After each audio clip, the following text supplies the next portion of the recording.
Hola, ¿qué tal? Esta vez hablaré un poco sobre la Constitución XP. Bueno, primero antes que nada, decidí hacer un vídeo con voz locuendo y fotos, ya que no dejaban tomar vídeo en el museo, pero en fin, sin más retrasos comenzaré. La Constitución de Apaxingán fue promulgada el 22 de octubre de 1814, por el Congreso de Chilpancingo reunido en la ciudad de Apaxingán a causa de la persecución de las tropas de Félix María Calleja. La Constitución fue válida para las fuerzas de los insurgentes y los territorios que lograron controlar efímeramente durante el transcurso de la Guerra de la Independencia de México.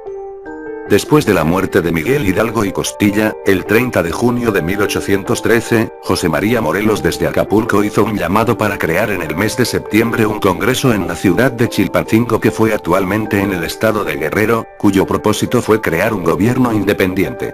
Proclamado como el Supremo Congreso Mexicano, fue instalado el 14 de septiembre de 0. La Constitución de Apaxingán se componía de 2 títulos y 242 artículos, se basó principalmente en la Constitución de Cádiz pero de manera un tanto modificada, pues en oposición a la Constitución española, preveía la instauración de un régimen republicano de gobierno. Los artículos más relevantes fueron: 1. La religión católica, apostólica, romana, es la única que se debe profesar en el Estado. 2. La facultad de dictar leyes y establecer la forma de gobierno que más convenga a los intereses de la sociedad, constituye la soberanía. 5. Por consiguiente, la soberanía reside originariamente en el pueblo, y su ejercicio en la representación nacional compuesta de diputados elegidos por los ciudadanos bajo la forma que prescriba la Constitución. 12. Estos 3 poderes, legislativo, ejecutivo y judicial, no deben ejercerse ni por una sola persona, ni por una sola corporación. 13. Se reputan ciudadanos de esta América todos los nacidos en ella. 19. La ley debe ser igual para todos. 30. Todo ciudadano se reputa inocente, mientras no se declare culpado. 42. Las provincias de la América Mexicana: México, Puebla, Tlaxcala, Veracruz, Yucatán, Oaxaca, Tecpan, Michoacán, Querétaro, Guadalajara, Guanajuato, Potosí, Zacatecas, Durango, Sonora, Coahuila y el Nuevo Reino de León. La Constitución de 1917. La Constitución fue promulgada por el Congreso Constituyente el 5 de febrero de 1917 y entró en vigor el 1 de mayo del mismo año. Aunque la Constitución es formalmente la misma, su contenido ha sido reformado más de 200 veces y es muy diferente al original de 1917. Entre los cambios respecto de la Constitución de 1857, se encuentran la eliminación de la reelección del presidente de la República y el cargo de vicepresidente. Cuenta con 136 artículos y 19 artículos transitorios. El 7 de agosto de 1900, Ricardo Flores Magón y su hermano fundaron el periódico jurídico Regeneración, desde el cual criticaban la corrupción del sistema judicial del régimen del general Porfirio Díaz, lo que los llevó a la cárcel. En 1902, los Flores Magón y un grupo de liberales arrendaron el periódico El Hijo del Ahuizote. En 1903, en el 46 aniversario de la Constitución de 1857, el personal del periódico realizó una protesta con el lema "La Constitución ha muerto". Ese mismo día, Flores Magón publicó en el mismo período una nota que decía: "Todo aquel que esté libre de pecado que arroje la primera piedra", acerca de la Constitución, y parte del texto decía: "Cuando ha llegado un 5 de febrero más Y, la justicia ha sido arrojada de su templo por infames mercaderes y sobre la tumba de la Constitución se alza con cinismo una teocracia inaudita.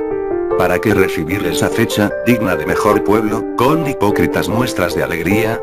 La Constitución ha muerto, y al enlutarnos hoy con esa frase fatídica, protestamos solemnemente contra los asesinos de ella, que con escarnio sangriento al pueblo que han vejado, celebren este día con muestras de regocijo y satisfacción". El Porfiriato. El porfiriato o porfirismo es el período histórico durante el cual el ejercicio del poder en México estuvo bajo control de Porfirio Díaz. Al reelegirse el presidente Lerdo de Tejada, Porfirio Díaz decidió rebelarse militarmente contra aquel. Formado en la Guerra de Reforma y durante la intervención francesa, Díaz gozaba de gran prestigio entre los militares y de renombre en los círculos políticos del país. El triunfo del Plan de Tuxtepec lo llevó a la presidencia de México para gobernar desde 1876 hasta 1911, con un breve intermedio generado por el gobierno de su amigo Manuel González. En los 31 años de Porfiriato se construyeron en México más de 19,000 kilómetros de vías férreas gracias a la inversión extranjera. El país quedó comunicado por la red telegráfica. Se realizaron inversiones de capital extranjero en minería, agricultura, petróleo, entre otros rubros y se impulsó la industria nacional. La Ley Juárez. La Ley de Administración de Justicia y Orgánica de los Tribunales de la Nación del Distrito y Territorios, o mejor conocida como Ley Juárez, fue promulgada en México el 23 de noviembre de 1855. Esta ley suprimió los tribunales especiales aboliendo los acostumbrados fueros militares y religiosos. Los miembros del ejército y del clero podrían ser juzgados por cualquier tribunal del Estado en asuntos civiles, no obstante persistieron los tribunales militares y eclesiásticos para juzgar los delitos penales, aunque se recomendó al clero abandonar su fuero para estos casos. La Ley Juárez es considerada como la primera promulgada de las leyes de regir. La ley se conformó por 77 artículos y 4 transitorios. Del artículo 23 al 47 se establecía crear una Tribunal Superior de Justicia en el Distrito de México conformado por 3 salas, 2 unitarias de segunda instancia y la de tercera instancia compuesta por 3 magistrados. Se deberían crear 5 juzgados para el ramo civil y 5 juzgados para el penal, se establecerían además los juzgados de paz y las alcaldías. La Ley Lerdo. La Ley Lerdo es el sobrenombre con el que se le conoce a la ley de desamortización de las fincas rústicas y urbanas de las corporaciones civiles y religiosas de México, fue expedida el 25 de junio de 1856 por el presidente Ignacio Comonfort. Esta ley tenía como objetivo reactivar la economía y sanear las finanzas públicas del Estado, desapareciendo uno de los errores económicos que habían contribuido a mantener estacionaria la propiedad. Su implementación contribuiría para establecer un sistema tributario uniforme movilizando la propiedad raíz, de esta forma se podría contar con un buen sistema de impuestos. La Ley Iglesias. La Ley Iglesias se expidió el 11 de abril de 1857.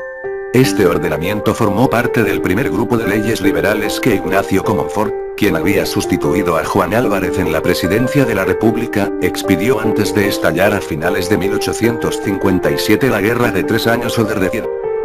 La Ley de Subvenciones Parroquiales, también conocida como Ley Iglesias por la autoría de José María Iglesias, ministro de Justicia, Negocios Eclesiásticos e Instrucción Pública entre enero y mayo de 1857, fue una de las más importantes leyes de regir. Regulaba el cobro de derechos parroquiales, impidiendo que se exigieran a quienes no ganaran más de lo indispensable para vivir, e imponía castigos a los miembros del clero que no la observaran. La Ley Iglesias desató diversas críticas entre la prensa liberal, fue bien acogida, mientras que los conservadores y el clero la hicieron objeto de censuras y protestas. Con estas leyes se afectaba el poder de la Iglesia Católica, que por más de 3 siglos había tenido en México participación en asuntos ajenos a la fe cristiana. Bueno, eso fue todo el vídeo, y espero que le haya gustado el vídeo, Maestra Caramón XP. Adiós.